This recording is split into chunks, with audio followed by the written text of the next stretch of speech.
On today's episode of the Locked on Diamondbacks podcast, the Erod deal is officially finalized, but the D-backs aren't done yet.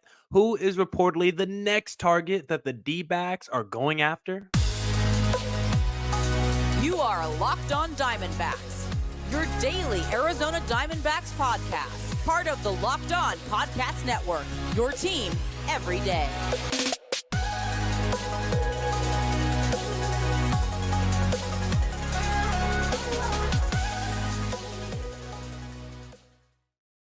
Welcome into the Locked on Diamondbacks podcast, part of the Locked on Podcast Network, your team every day. You're listening to who? The always charismatic host of this podcast, Millard Thomas. I'm a multimedia journalist and I'm a graphic designer, so please go check out my website, millardthomas24.myportfolio.com. On there you can see all my latest work, from my packages to my articles to my photos and my graphic design.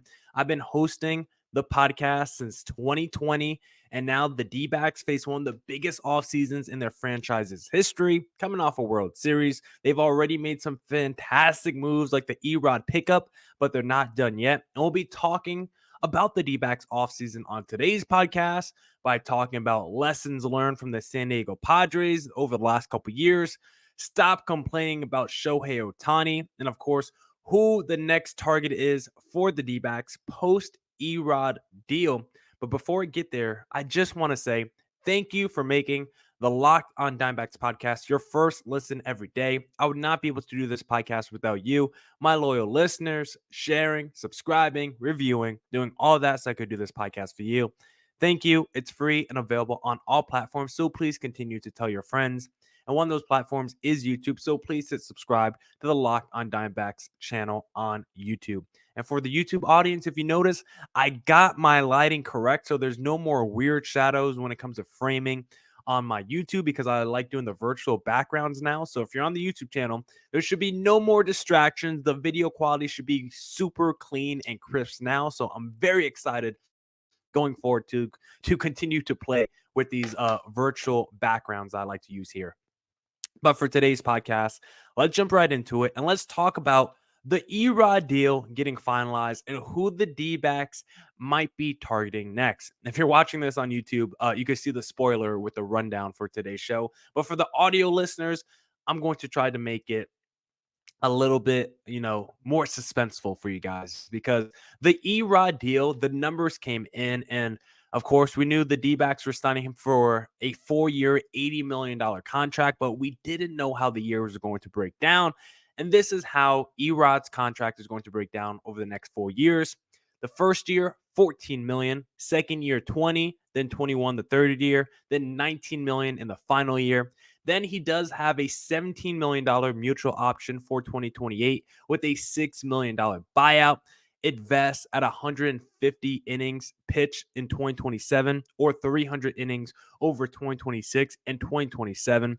It would vest at $18 million with 175 innings in 27 or 250 innings in 26 and 27. And there's also bonuses and a limited no trade clause. But for the most part, he's going to be making around $20 million a year the last 3 years of his deal.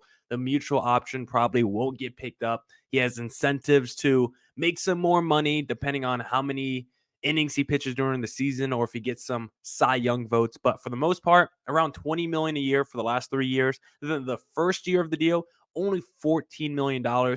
This is a really good contract, I think, for the D-backs, because the back end, I don't think it's crazy. I like how evenly balanced this whole deal is.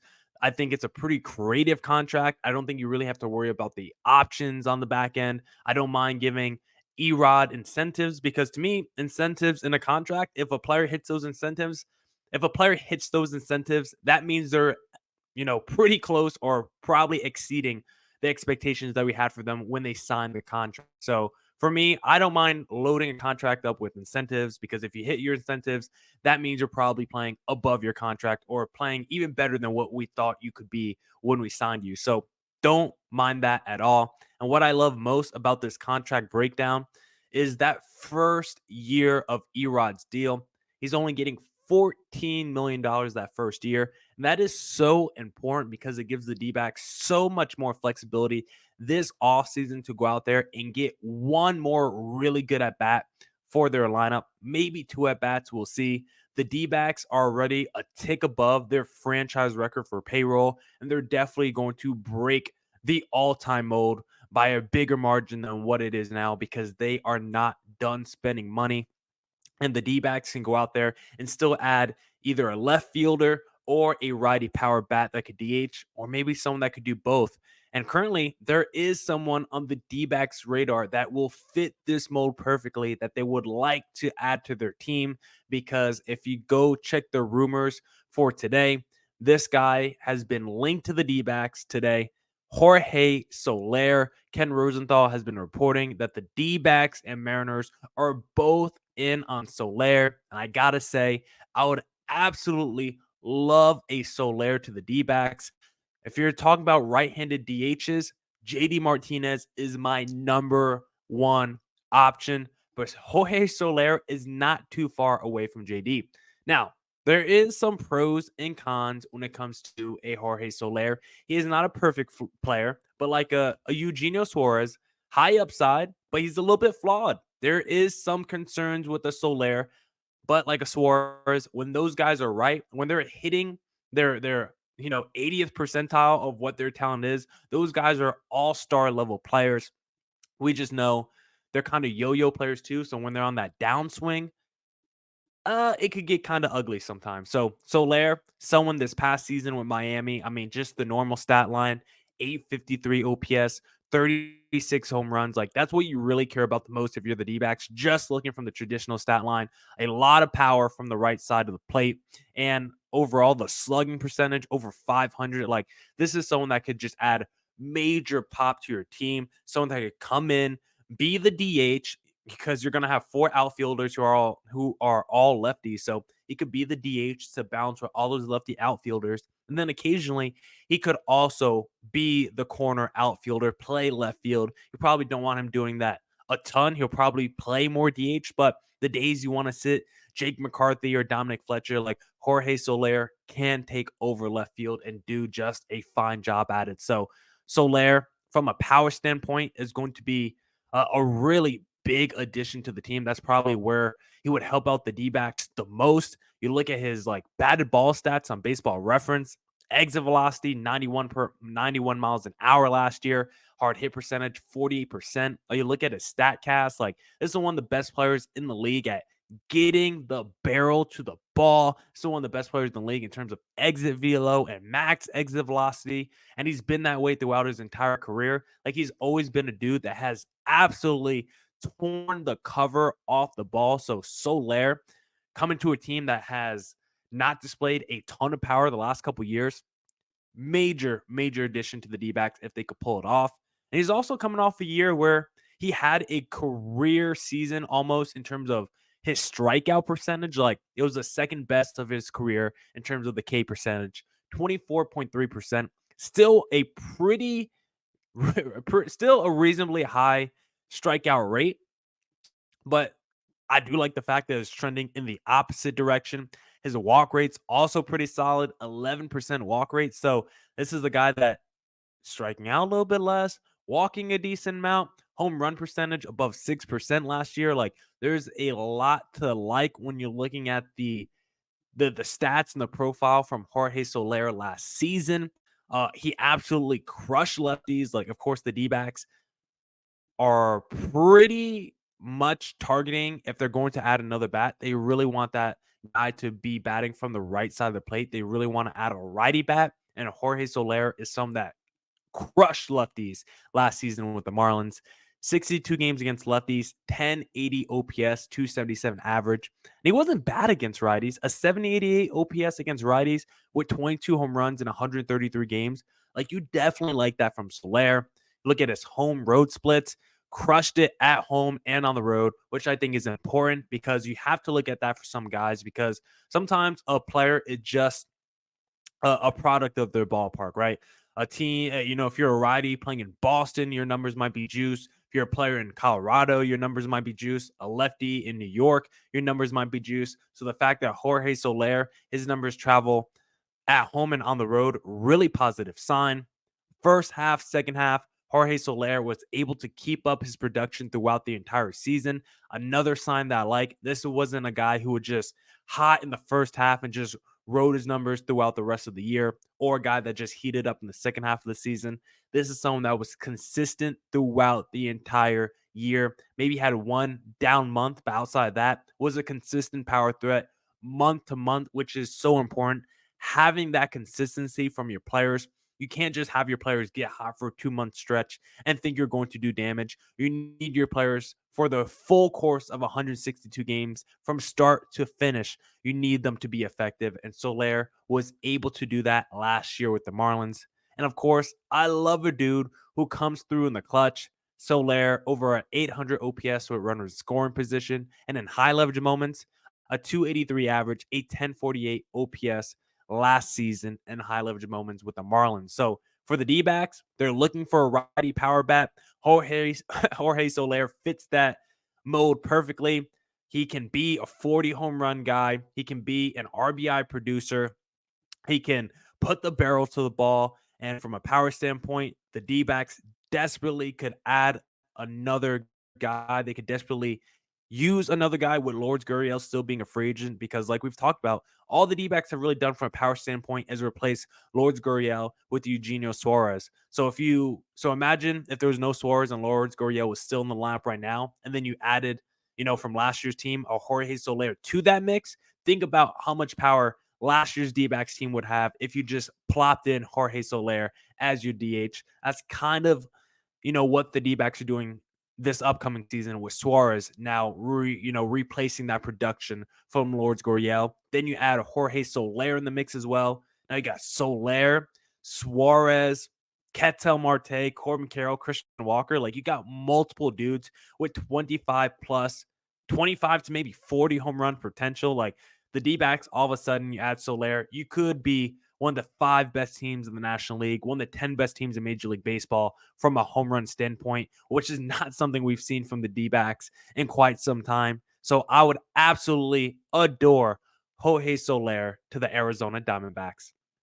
Now we'll talk about Shohei Ohtani and why people need to stop complaining about his free agency. But before we get there, if you want to make some money and maybe place a little futures bet of where you think Ohtani is going to be playing in 2024, then you need to head to FanDuel Sportsbook, because as the weather gets colder, the NFL offers stay hot on FanDuel. Right now, new customers get $150 in bonus bets with any winning $5 money line bet. That's $150 if your team wins. If you've been thinking about joining FanDuel, there's no better time to get in on the action. The app is so easy to use.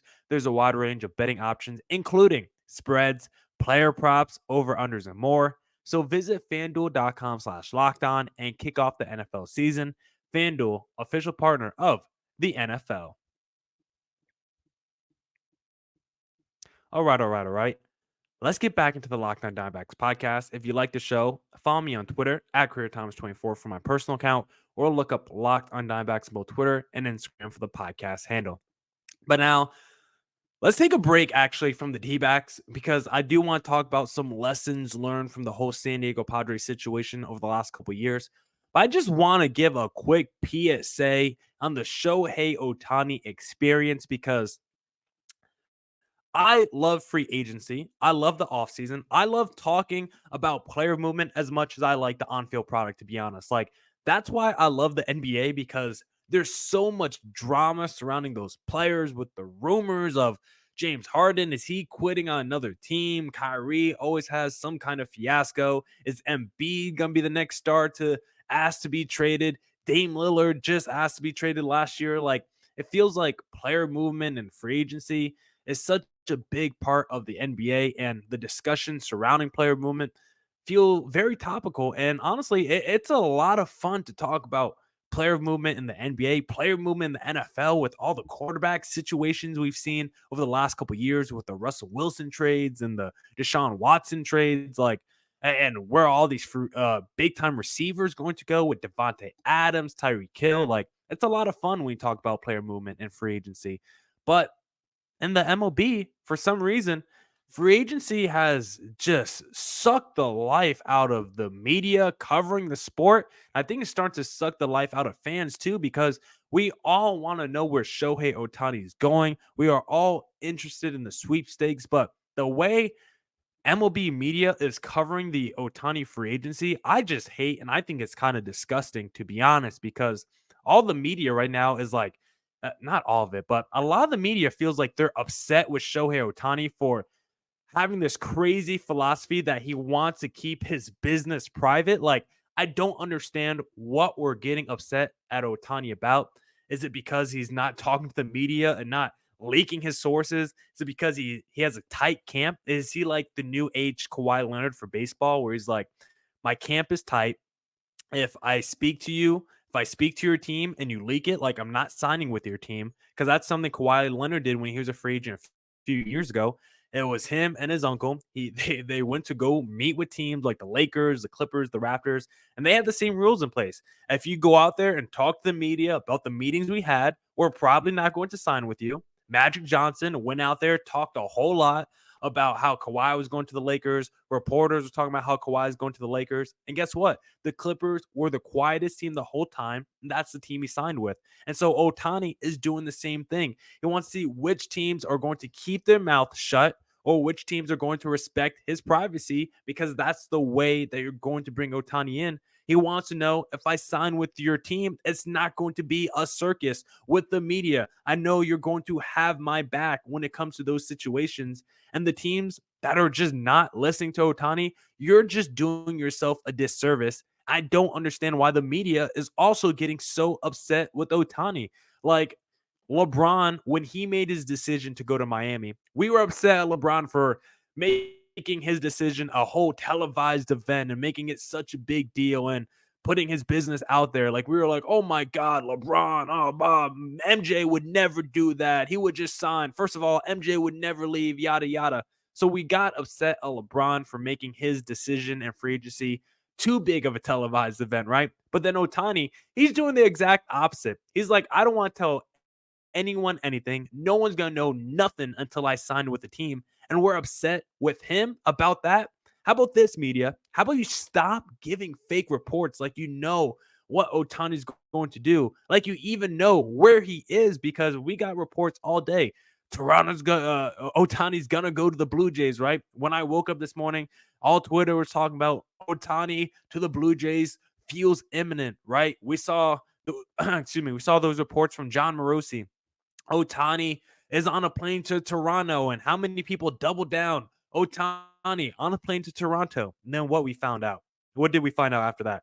Oh, Otani's actually not on a plane to Toronto. Otani's actually in his home in California. Like, if you don't know what's going on with Otani, just stop reporting on the situation. Just say there's nothing new to report. Otani's still assessing all his options, and hopefully we'll have a decision over the next few days. Stop saying fake reports where you're like, oh, him going to this team feels imminent. This thing could happen tonight, because you just don't know anything. All these unsubstantiated reports that have been easily disproven, all you're doing if you're a reporter is hurting your own credibility. And now it's like the Morosi of the world, the Bob Nightingale of the world. Like, sometimes it's hard to look at your reports and like take it seriously. Like, we have to take it with a grain of salt, because it just feels like a lot of misinformation sometimes. And like whenever anyone comes up to me and they're like, oh my God, did you see this rumor about Otani? Oh my God, did you see that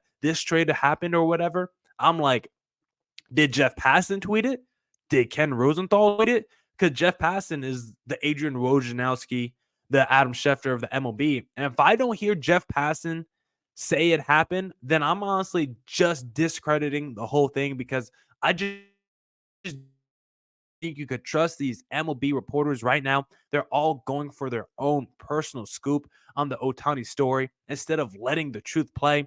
I know with sports journalism, there's a little bit more leeway on what a report is, what an actual news story is, but all these just fake claims about what Otani's thinking that have just gone disproven so easily, I just don't get it. I just don't get the vitriol hurtled toward Otani's way either from some of the media, some of these TV personnel, some radio people who are upset with how Otani's handling the situation. We haven't heard from Otani one time this offseason. Like, I haven't seen anything. He probably has spoken, but I've barely seen anything. He's been quiet this whole offseason. And it's like we're upset at someone for being quiet and just minding their business and keeping it private. Like, I just don't understand what we're getting upset at Otani about.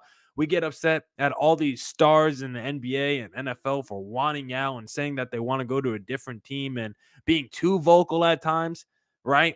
Otani, he's actually a quiet guy. He's actually a dude that just goes out there, plays with a lot of joy, plays with a smile on his face, super competitor as well. And then when he hits the offseason and he's like, you know what? I actually want to be quiet. My game is loud, but off the field, I'm a quiet guy. And we're going to be upset at him for not wanting to be more vocal during his free agency of where he's going to spend arguably potentially the rest of his career. Like, that's a big decision. People just want him to rush into that and just spill the beans to every reporter that asks. I just don't understand the logic there. I'm with Otani, and hopefully the mystery team on Otani is the D-backs, because I haven't heard them say anything about the Otani situation. So hopefully that means D-backs and Otani are locked in for a marriage in the near future. Now we'll talk about lessons learned from the San Diego Padres with how they built their team over the last couple seasons. But first, did you know Locked On has launched the first ever national sports 24/7 streaming channel on YouTube? Locked On Sports Today is here for you 24/7, covering the top sports stories of the day with local experts of Locked On, plus our national shows covering every league. Go to Locked On Sports Today on YouTube and subscribe to the first ever national sports 24/7 streaming channel. All right. Let's get back into the Locked on Diamondbacks podcast. Let's talk about the San Diego Padres for a little bit and how it pertains to the D-backs, because I think the Padres are a good case study of what to do and what not to do when building a roster, because I like the philosophy and approach that AJ Preller had when he was building this roster of getting aggressive and adding stars to your team. I absolutely love the philosophy of let me go out there and add as much talent as possible. Because if you told me the D-backs were going to add multiple MVP candidates, I mean, Corbin Carroll's like our Fernando Tatis Jr. already, but like if you told me to supplement a Corbin Carroll, we signed like a Manny Machado and a Xander Bogaerts and maybe Ketel Marte still our Jay Cronenworth. So now we got this insane lineup and we trade for Juan Soto. So if you're telling me I'm a D-backs fan and we go out there and acquire 3 star to superstar type players and Bogaerts, Machado,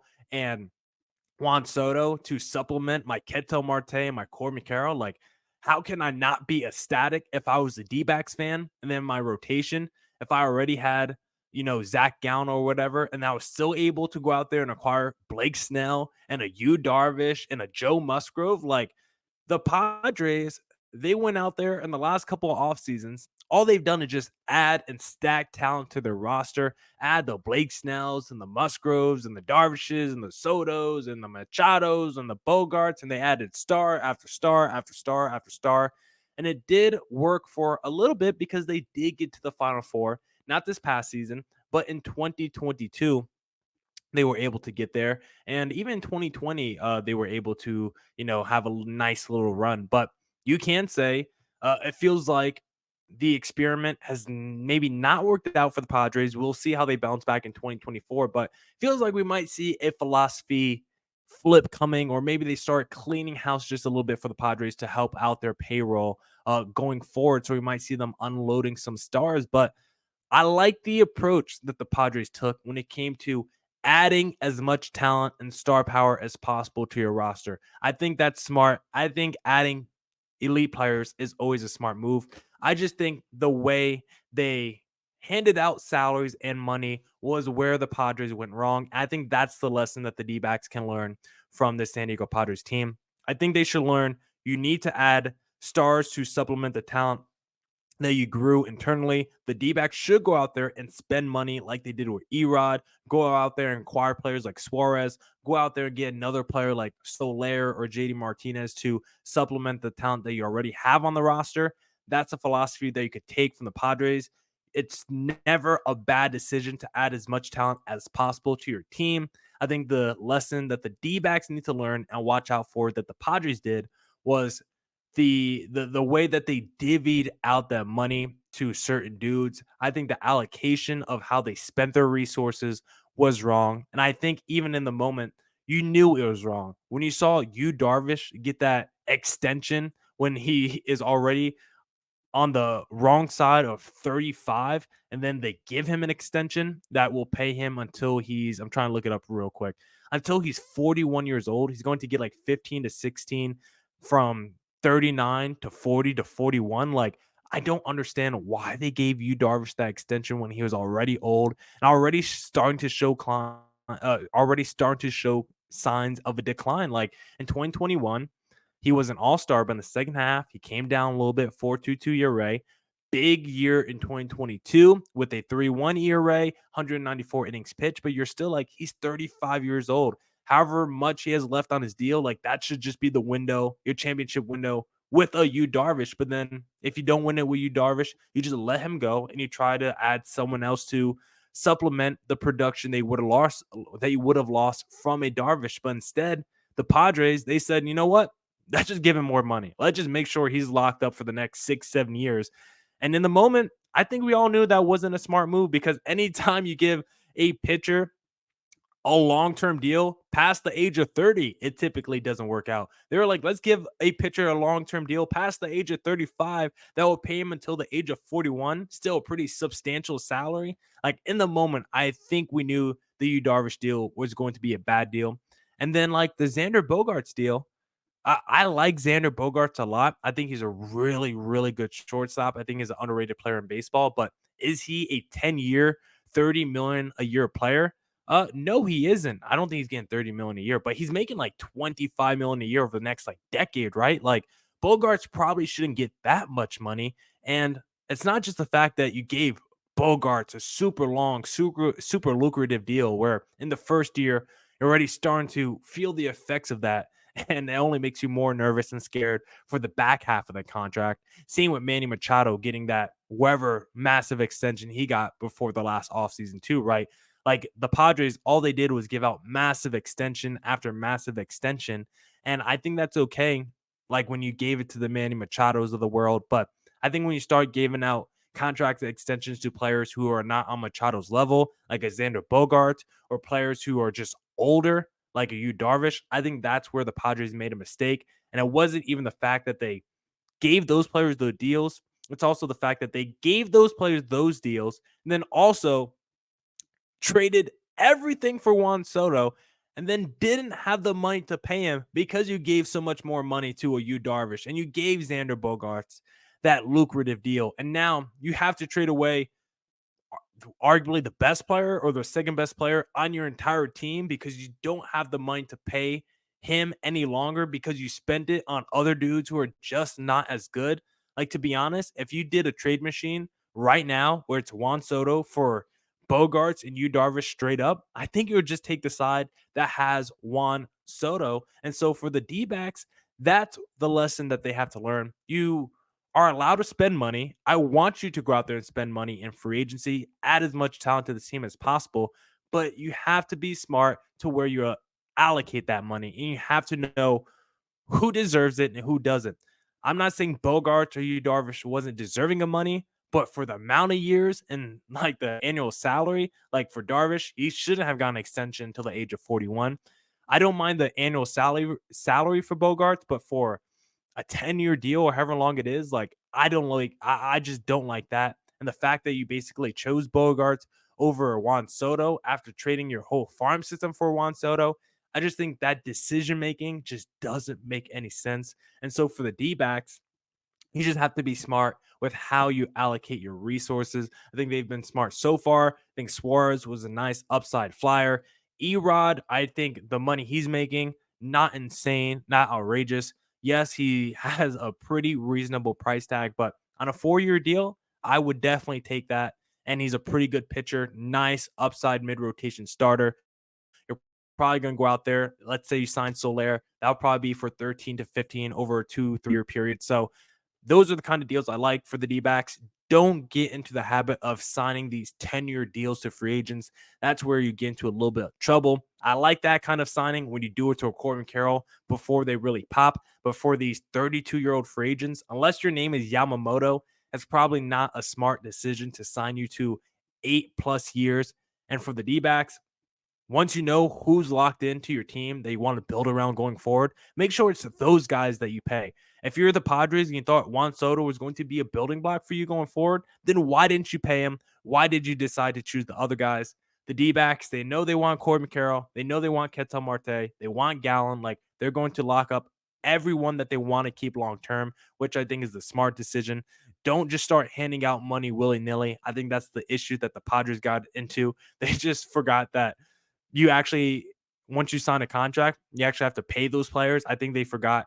I think AJ Preller forgot that because it's not his money. I think he forgot that someone actually has to pay those players. He just thought it was like fantasy monopoly money, and that's not the case. And the owner was like, "Oh, actually, I don't have as much money as you think, AJ Preller, and we got to go out there and probably take out some loans." And so, if I'm the D-backs, look at the Padres. Take the philosophy of adding stars to your team is always smart, but make sure you use your resources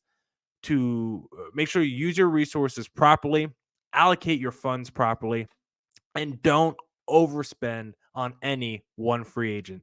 Now, that's it for this edition of the Locked On Diamondbacks podcast. Come back next week for more Diamondbacks news coverage and insight. And as always, stay safe, stay healthy. Doses.